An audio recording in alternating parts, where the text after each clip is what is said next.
You might find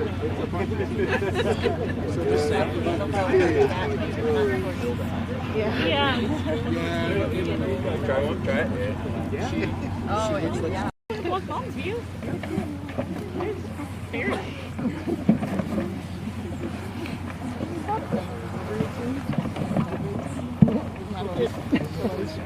Looks like he's fighting back.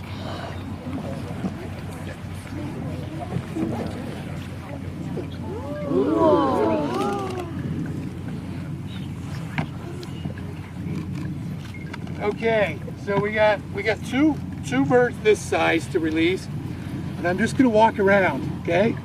Has anybody seen a bird up this close before? No.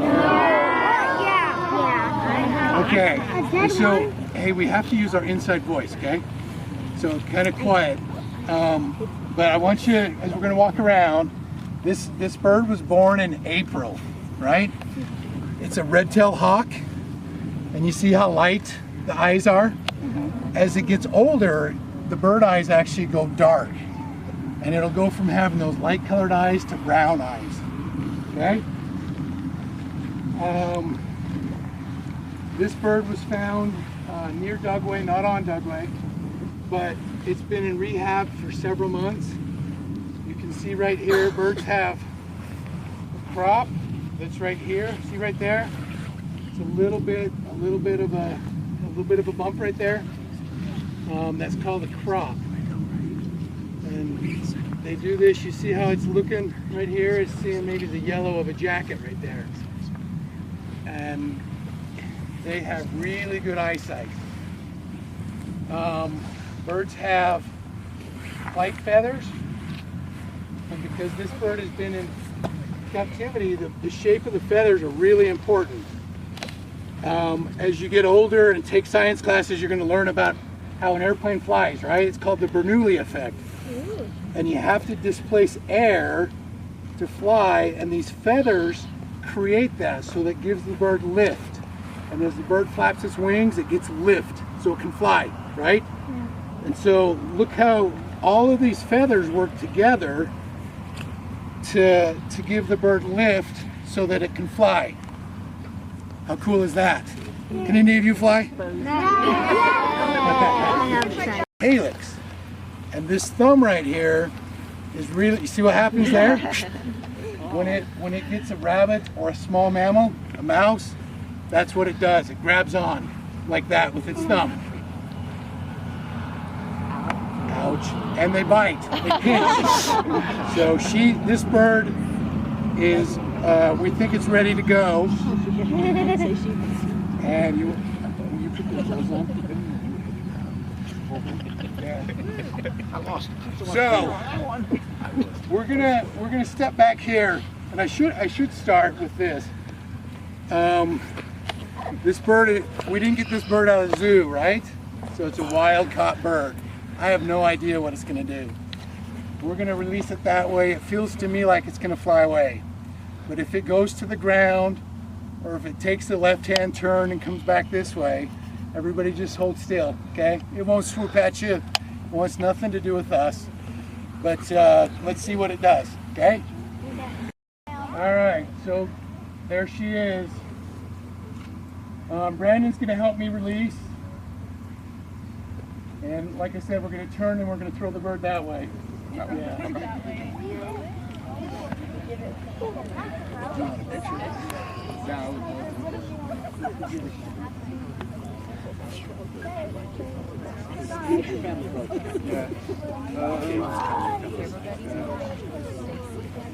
If you stand right here, you stand where you're at. You come stand right here. Oh, come stand right where you're at? Yeah, sorry. Brandon, you come stand right here.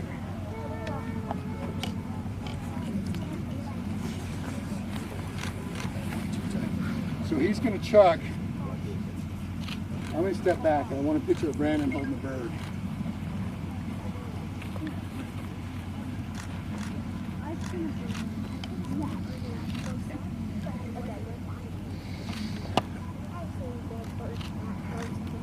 Okay. So if you guys will widen like to there, the chuck right there. If you want the mountain in the background, you may want to come over. down because I'm afraid I'll get the back of it. All right, it's all you. About 5-6 feet. Here we go.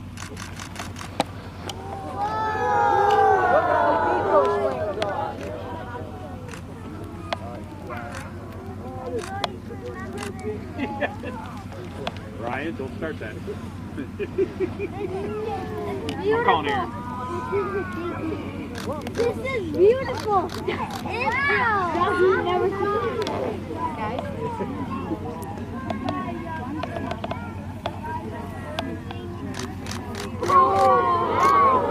What you doing?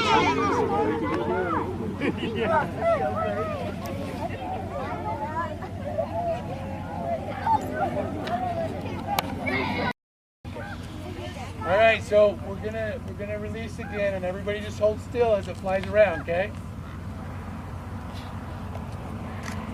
So hold your hands up flat.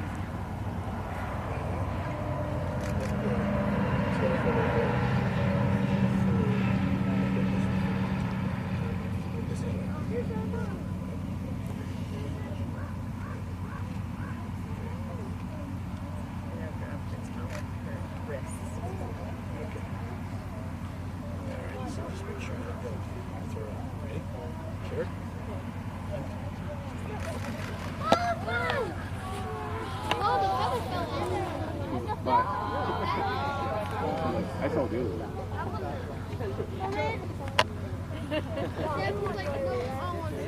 All right. So I'm gonna go. I'm gonna get the other bird out of the box over there. Okay. Okay. So here she is. She's an adult golden eagle. See how dark her eyes are as they walk around.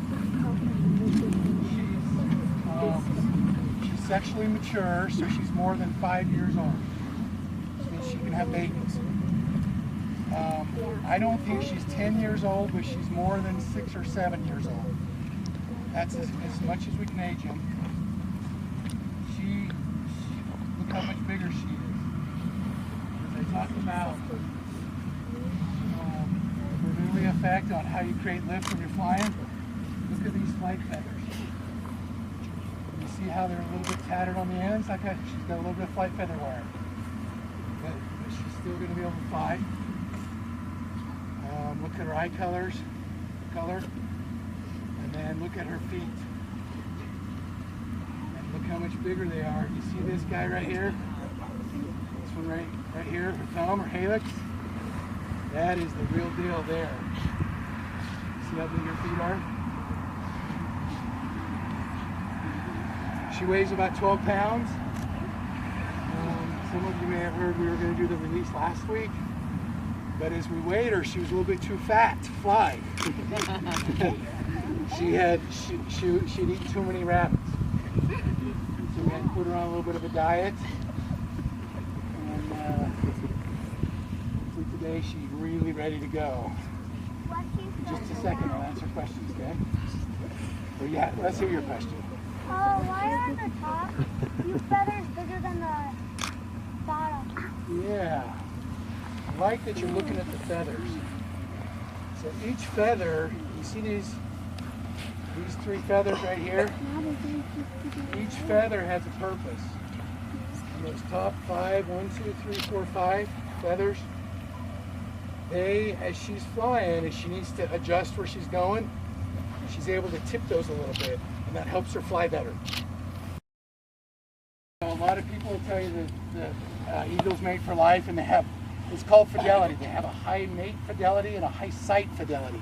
So they like to occur on that nest as long as she can. She'll stay there with the same mate, but if something happens to her mate, then she'll find another mate.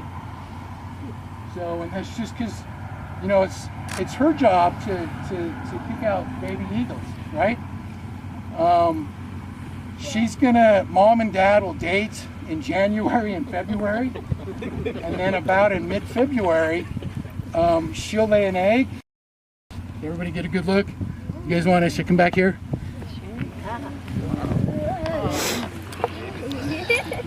Don't be scared. She knows she is cool. She knows she's cool. That's hilarious. Oh, yeah, I should talk about it. So she's got blue on one foot and then silver on the other foot. And I put those bands on her so that we can identify her if we find her again. And so the band on the right has a bunch of numbers and letters on it. And then this one, can you read the numbers on that one? PS. So she's the PS female is what we'll call her. That's going to be her name. PS female. Do you tag her to do other animals? I do, and I forgot to tell you about that.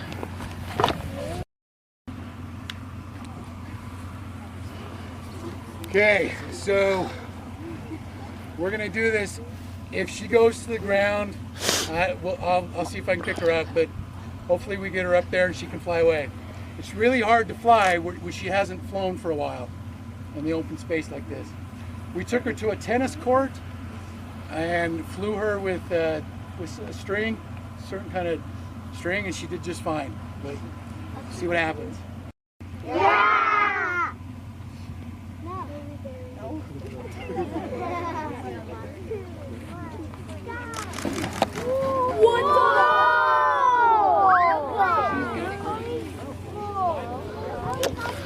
It's different in my damn way.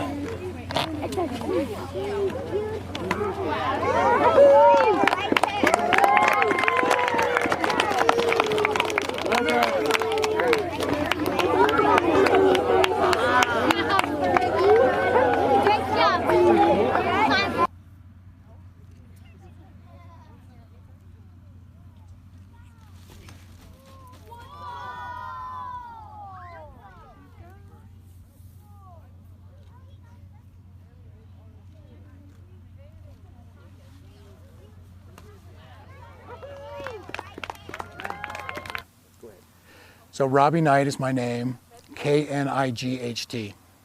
All right, now what I want you to do again, I want you to say, my name is, and this is what I do, okay?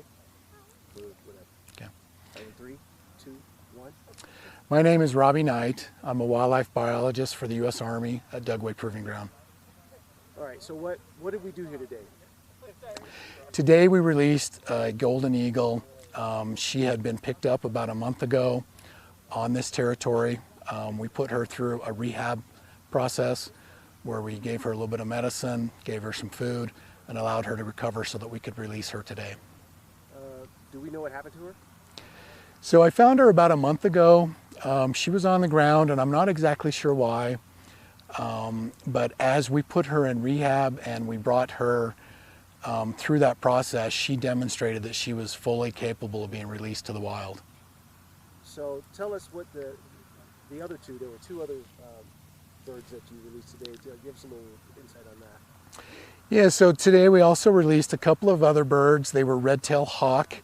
They're 1-year-old birds, and they also were found near Dugway on the ground. And sometimes when birds end up on the ground, they just need a little bit of TLC almost, where you give them some food, a little bit of medicine, and just a little bit of time to recover, and then we can re-release them into the wild.